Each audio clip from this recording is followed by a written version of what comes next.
Journal of the Proceedings of George R. Clark, from the 27th January, 1779 to March 20th, 1779.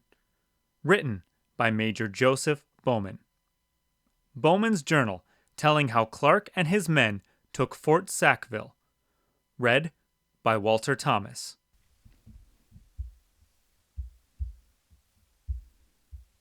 Mr. Vigo, a Spanish subject who has been at Post St. Vincent on his lawful business, arrived and gave us intelligence that Governor Hamilton, with 30 regulars and 50 volunteers, and about 400 Indians, had arrived in November and taken that post, with Captain Helm and such other Americans who were there with arms. 2 or 3 words illegible. And disarmed the settlers and inhabitants, on which Colonel Clark called a council of his officers. And it was concluded to go and attack Governor Hamilton at St. Vincent for fear, if it was left alone till spring, that he, with all the force that he could bring, would cut us off. A part of the leaf here is torn from the manuscript. January 31st. Sent an express to Cahokia for volunteers and other extraordinary things. February 1st. Orders given for a large bateau to be repaired, and provisions got ready for the expedition concluded on. February 2nd. A pack-horse master appointed, and ordered to prepare pack saddles, etc., etc. February 3rd. The galley or bateau finished. Called her the Willing. Put her loading on board together with 2 4-pounders and 4 swivels, ammunition, etc., etc. February 4th. About 10 o'clock, Captain McCarty arrived with a company of volunteers from Cahokia, and about 2 o'clock in the afternoon the bateau set off, under the command of Lieutenant Rogers, with 46 men, with orders to proceed to a certain station near St. Vincent till further orders. Raised another company of volunteers under the command of Captain Francis Charleville, which, added to our force, increased our number to 170 men. Torn off. Artillery, pack horses, men, etc. About 3 o'clock we crossed the Kaskaskia with our baggage, and marched about a league from town. Fair and drizzly weather. Began our march early. Made a good march for about 9 hours. The road very bad, with mud and water. Pitched our camp in a square. Baggage in the middle. Every company to guard their own squares. February 8th. Marched early through the waters, which we now began to meet in those large and level plains, where, from the flatness of the country, the water rests in considerable time before it drains off. Notwithstanding which, our men were in great spirits, though much fatigued. February 9th. Made another day's march. Fair the part of the day. February 10th. Crossed the river of the Pettit Fork upon trees that were felled for that purpose. The water being so high, there was no fording it. Still raining and no tents. Encamped near the river. Stormy weather. February 11th. Crossed the Saline River. Nothing extraordinary this day. February 12th. Marched across Cot Plains. Saw and killed numbers of buffaloes. The road very bad from the immense quantity of rain that had fallen. The men much fatigued. Encamped on the edge of the woods. This plain or meadow being 15 or more miles across. It was late in the night before the baggage and troops got together. Now 21 miles from St. Vincent. February 13th. Arrived early at the 2 Wabashes. Although a league asunder, they now made but one. We set to making a canoe. February 14th. Finished the canoe and put her into the river about 4 o'clock in the afternoon. February 15th. Ferried across the 2 Wabashes, it being then 5 miles in water to the opposite hills, where we encamped. Still raining. Orders not to fire any guns for the future, but in case of necessity. February 16th. Marched all day through rain and water. Crossed Fox River. Our provisions began to be short. February 17th. Marched early. Crossed several runs. Very deep. Sent Mr. Kennedy, our commissary, with 3 men to cross the river Embarrass, if possible, and proceed to a plantation opposite Post St. Vincent, in order to steal boats or canoes to ferry us across the Wabash. About an hour by sun, we got near the river Embarrass. Found the country all overflowed with water. We strove to find the Wabash. Traveled till 8 o'clock in mud and water, but could find no place to encamp on. Still kept marching on, but after some time Mr. Kennedy and his party returned. Found it impossible to cross Embarrass River.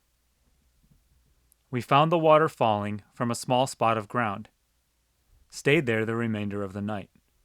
Drizzly and dark weather. February 18th. At break of day heard Governor Hamilton's morning gun. Set off and marched down the river. Saw some fine land. About 2 o'clock came to the bank of the Wabash.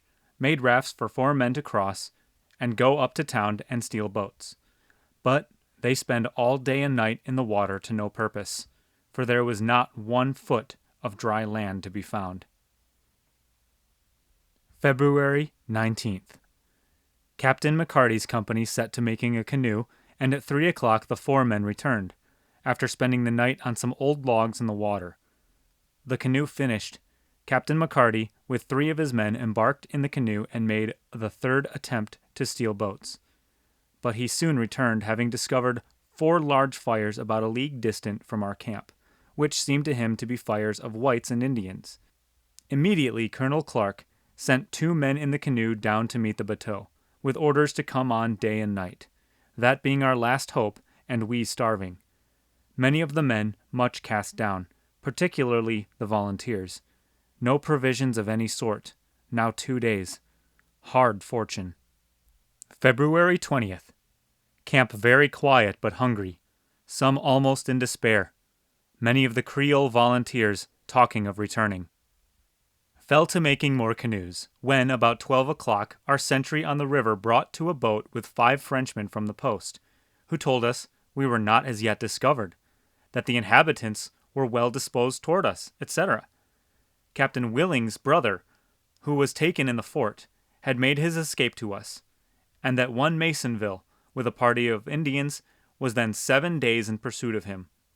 With much news, more news to our favor, such as repairs done to the fort, the strength, etc., etc. They informed us of 2 canoes they had seen adrift some distance above us.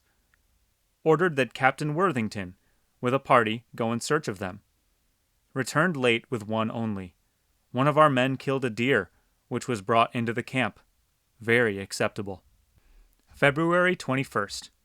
At break of day began to ferry our men over, in our 2 canoes, to a small hill called Mamel.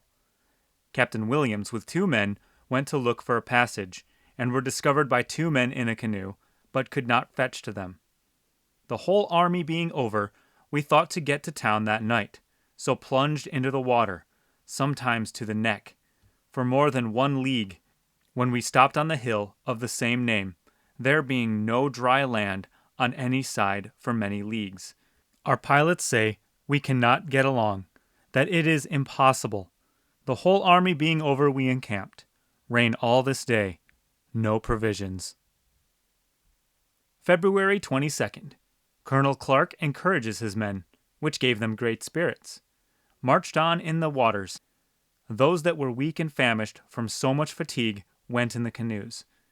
We came 1 league farther to some sugar camps, where we stayed all night. Heard the evening and morning guns from the fort. No provisions yet. Lord help us. February 23rd. Set off to cross the plain called Horseshoe Plain, about 4 miles long, all covered with water, breast high. Here we expected some of our brave men must certainly perish, having frozen in the night and so long fasting, having no other resource but wading this plain, or rather lake, of waters. We plunged into it with courage, Colonel Clark being first, taking care to have the boats try to take those that were weak and numbered with cold into them. Never were the men so animated with the thought of avenging the wrongs done to their back settlements as this small army was. About 1 o'clock we came in sight of the town. We halted on a small hill of dry land called Warren's Warriors' Island, where we took a prisoner hunting ducks, who informed us that no person suspected our coming at that season of the year. Colonel Clark wrote a letter by him to the inhabitants, in the following manner: Gentlemen, being now within 2 miles of your village with my army, determined to take your fort this night, and not being willing to surprise you, I take this method to request such of you as are true citizens and willing to enjoy the liberty I bring you, to remain still in your houses, and those, if any there be, who are friends to the king, will instantly repair to the fort and join the Herr Bayer General and fight like men.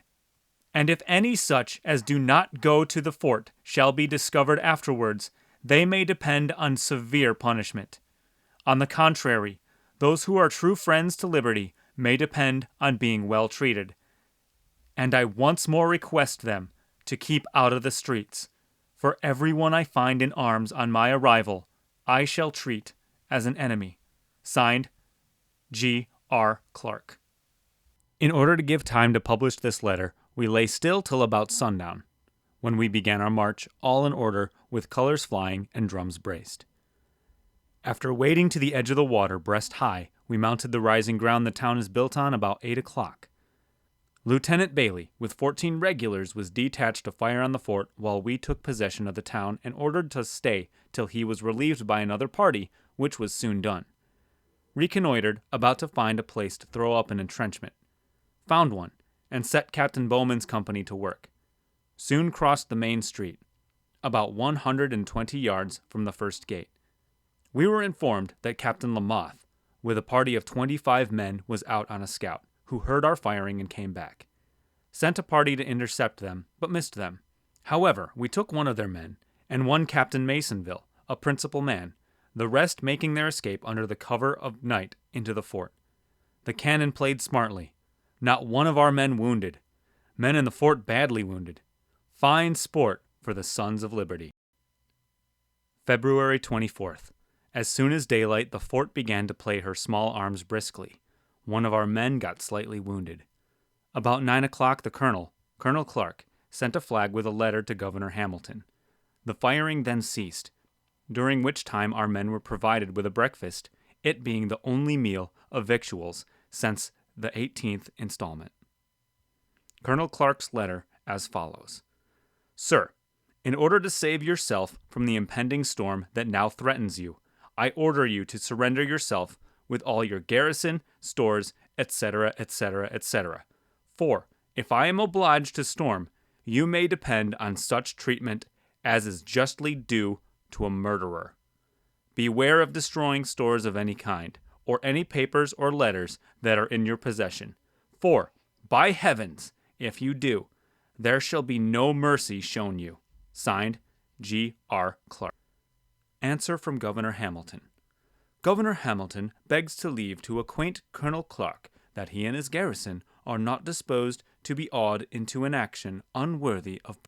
The firing then began very hot on both sides. None of our men wounded. Several of the men in the fort wounded through the portholes, which caused Governor Hamilton to send out a flag with the following letter. Governor Hamilton proposes to Colonel Clark a truce for 3 days, during which time he proposes there shall be no defensive work carried on in the garrison, on condition that Colonel Clark shall observe on his part a like cessation of any offensive work. That is, he wishes to confer with Colonel Clark as soon as can be, and promises that whatever may pass between these two, and another person mutually agreed upon to be present, shall remain secret till matters are finished, as he wishes that whatever the result of their conference, it may be to the honor and credit of each party. If Colonel Clark makes a difficulty of coming into the fort, Lieutenant Governor Hamilton will speak to him by the gate. Signed, Henry Hamilton, 24th February, 1779. Colonel Clark's answer. Colonel Clark's compliments to Governor Hamilton, and begs to inform him that he will not agree to any other terms than that of Mr. Hamilton's surrendering himself and garrison prisoners at discretion. If Mr. Hamilton is desirous of a conference with Colonel Clark, he will meet him at the church with Captain Helm. February 24th, 1779. G. R. C. The messenger returned with the above answer, during which time came a party of Indians down the hill behind the town, who had been sent by Governor Hamilton to get some scalps and prisoners from the falls of the Ohio.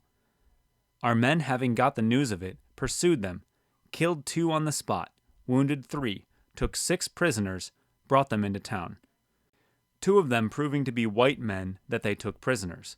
We released them and brought the Indians to the main street before the fort gate. There tomahawked them and threw them into the river, during which time Colonel Clark and Governor Hamilton met at the church. Governor Hamilton produced certain articles of capitulation with his name signed to them, which were refused. The colonel told him he would consult with his officers and let him know the terms he would capitulate on. Terms as follows. 1. That Lieutenant Governor Hamilton engages to deliver up to Colonel Clark Fort Sackville, as it is at present, with all the stores, etc., etc., etc. 2. The garrison are to deliver themselves as prisoners of war, and march out with their arms and accoutrements, etc., etc. 3. The garrison to be delivered up at 10 o'clock tomorrow. 4. 3 days' time to be allowed the garrison to settle their accounts with the inhabitants and traders of this place. 5. The officers of the garrison to be allowed the necessary baggage, etc., etc. Signed at Post St. Vincent, 24th February, 1779. Agreed to for the following reasons: the remoteness from succor, the state and quantity of provisions, etc., unanimity of officers and men in its expediency, the honorable terms allowed, and lastly, the confidence in a generous enemy. Signed, Henry Hamilton, Lieutenant Governor and Superintendent. February 25th. About 10 o'clock, Captain Bowman's and Captain McCarty's companies paraded on one side of the fort gate. Governor Hamilton and his garrison marched out, while Colonel Clark, Captain Williams, and Worthington's companies marched into the fort, relieved the sentries, hoisted the American colors, secured all the arms. Governor Hamilton marched back to the fort, shut the gate. Orders for 13 cannon to be fired, during which time there happened a very unlucky accident through mismanagement. There blew up 26 6-pound cartridges in one of the batteries, which burned Captain Bowman and Captain Worthington much, together with 4 privates. No account of our bateau yet. February 26th. Rain all day.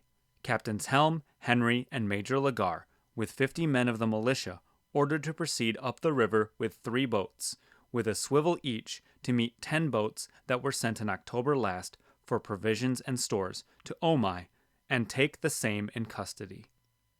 February 27th.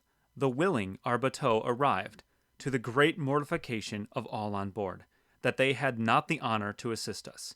In the same came William Myers from Williamsburg, with very good news. Captain Bowman receives a major's commission, enclosed from the governor. February 28th. Nothing extraordinary. March 1st. The officers discharged on parole. Nothing extraordinary. March 2nd, 3rd, and 4th. Wet weather. March 5th. About 10 o'clock, Captain Helm arrived. His party took 7 boats, loaded with provisions and bale goods, etc., taken from the enemy, with the following prisoners: Mr. DeJean, Grand Judge of Detroit; Mr. Adamar, Commissary, with 38 privates. Letters taken from the enemy, dated Detroit, the 6th February, say they are much afraid of our people in the spring. Pray Governor Hamilton to come back again. War was not as yet declared between France and England. Sent off a party of volunteers to Kaskaskia. March 6th. A very rainy day. Nothing extraordinary. March 7th.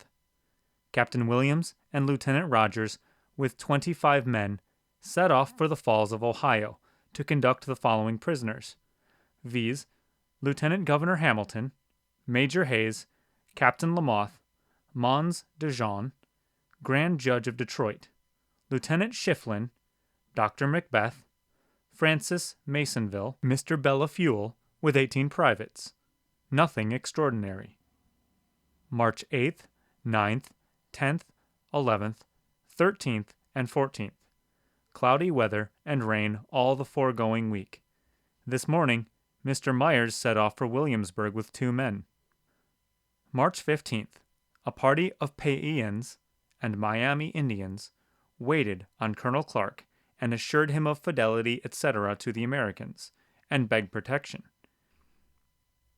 In the meantime, there arrived an express from Kaskaskia, by which we learn that Captain George with 41 men had arrived there from New Orleans and taken command of Fort Clark, and also that James Willings had resigned his command to the said Captain George, and that he and Captain McIntyre had embarked for Philadelphia. William Myers returned, not being able to go by land to the Falls of Ohio, the country overflowing with water. March 16th. Most of the prisoners took the oath of neutrality and got permission to set out for Detroit. Sent by them a copy of the alliance between France and the 13 United States. March 17th. Nothing extraordinary. March 18th. Snow and rain, the best part of the day. March 19th. Orders for 6 boats to be made ready to return to Kaskaskia with prisoners. March 20th. The boats ready and loaded. Captain McCarty takes command of the Willing. Captain Keller, Captain Worthington, Ensign Montgomery, Ensign Lorraine, each take charge of 1 boat. Sergeant and 6 men to take the small boat called the Running Fly. About 4 o'clock, the whole embarked, leaving Lieutenant Brashear in command of the fort, with Lieutenant Bailey, Lieutenant Chaplin, 40 men, sergeant and corporals included, to the care of the garrison till relieved from Kaskaskia. Captain Helm commands the town in all civil matters and superintendent of Indian affairs. Mr. Moses Henry, Indian agent, Mr. Patrick Kennedy, quartermaster. The boats, after rejoicing, are run out of sight. God send them a good and safe passage. This journal was taken from Major Bowman and revised by a person who was in the expedition. He has kept it for his own amusement, but it does not come near what might be written upon such an extraordinary occasion, had it been handled by a person who chose to enlarge upon it. It afforded matter enough to treat on. The season of the year, when undertaken, and the good conduct, shows what might have been done with an army, let the difficulties be what they will. Persevering and steadiness will surmount them all, as was the case with our brave commander and all his officers, not forgetting his soldiers.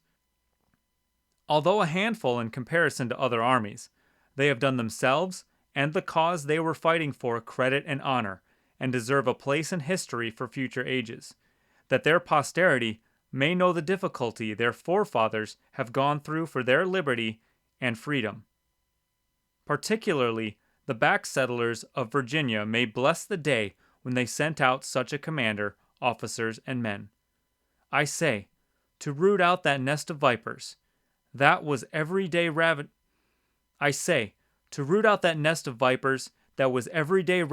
on their women and children, which I hope will soon be at an end, as the leaders of these murderers will soon be taken and sent to Congress. This writer, of course, the punishment Congress might order. God save the Commonwealth, this 15th day of August, 1779. This concludes Bowman's journal telling how Clark and his men took Fort Sackville. Read by Walter Thomas. I hope you have enjoyed listening to this recording as much, if not more, than I did recording it. It is available to you for free for any use, as the content in it is public domain and contains one of the most incredible stories of bravery and heroics, while also being completely true. We owe a debt of gratitude to these men and many, many others throughout history who have fought for our freedom. I recorded this journal as a small token of my own gratitude. I also want to thank the people in my life who have inspired me to study history. There are frankly too many to count.